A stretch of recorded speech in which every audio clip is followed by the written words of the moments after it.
টাকিয়া রোডে যুক্ত হয়েছি। আপনারা দেখতে পাচ্ছেন এই মুহূর্তে একটি সড়কের উপর কি পরিমাণ মাছ বাজার এবং বিভিন্ন রকমের সবজি বাজার, আর গাড়িগুলো সঠিকভাবে চলাচল করতে পারতেছে না। এই মুহূর্তে দেখতে পাচ্ছেন এখানকার যে সড়কটি রয়েছে ফেনী বড় মসজিদের দক্ষিণ পাশে, এই সড়কটির দুপাশে বিভিন্ন হকার এবং মাছ বাজার জমে আছে, যে কারণে এখানকার নিত্য যে গাড়িগুলো, যে মানুষ আসা যাওয়া করবে, ফেনীর ব্যবসায়ীরা আসা যাওয়া করবে এবং যেসব গাড়ি ফেনীর আড়তে পৌঁছবে এবং পাইকারে পৌঁছবে সে সুযোগ নেই। আপনারা দেখতে পাচ্ছেন এখানে এভাবেই যদি নিয়মিত মাছ বাজার, সবজি বাজার এবং বিভিন্ন রকমের জিনিসপত্র লেগেই থাকে, তাহলে মানুষের যে কি পরিমাণ ভোগান্তি সেটা বলে শেষ করা যাবে না। আমি যদি আপনাদেরকে একটু জুম করে দেখাই,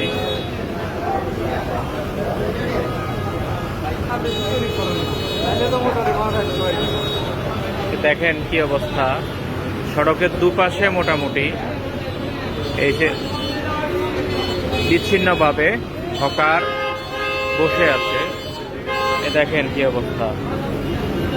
আর নিয়মিত যে গাড়িগুলো এখানকার বহনকারী মালামাল, বিশেষ করে তাকিয়া রোড একটা বাণিজ্যিক এলাকা, সেই এলাকাটি বিষম দুর্ভোগের মধ্যে আছে এলাকার ব্যবসায়ী এবং পথচারী যারা রয়েছে তারা। দেখেন কি অবস্থা এখানকার, কেউ কথা বলে না এটা নিয়ে। দেখেন এই পাশে দুই পাশেই মাছ বাজার এবং সবজি বাজার এবং বিভিন্ন রকমের ভ্যান গাড়ি।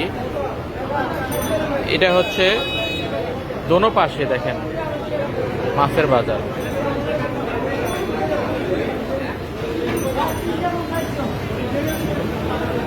এই ভিডিওটির মাধ্যমে প্রশাসনের সুদৃষ্টি কামনা করছি এবং সংশ্লিষ্ট যারা রয়েছেন তাদেরও সুদৃষ্টি কামনা করছি।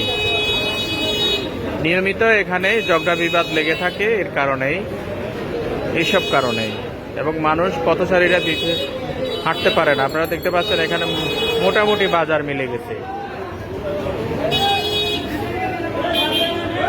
আর বিশেষ করে এখানে যারা নামাজ পড়েন নিয়মিত, তারা মাছের দুর্গন্ধে তারা ভিতরে প্রবেশ করতে পারতেছে না। যারা মুসল্লি আছেন তারা ভিতরে প্রবেশ, আবার নামাজ পড়তে যারা নিচে আছে, বিশেষ করে নারীরা এই মসজিদের ভিতরে থাকে, এখান দিয়ে প্রবেশ মুখ, তারা ভিতরে গিয়ে মাছের দুর্গন্ধের জন্য সেজদা দিতে পারে না। তাদের সবসময় এই অভিযোগটা রয়েছে, আপনারা দেখতে পারেন।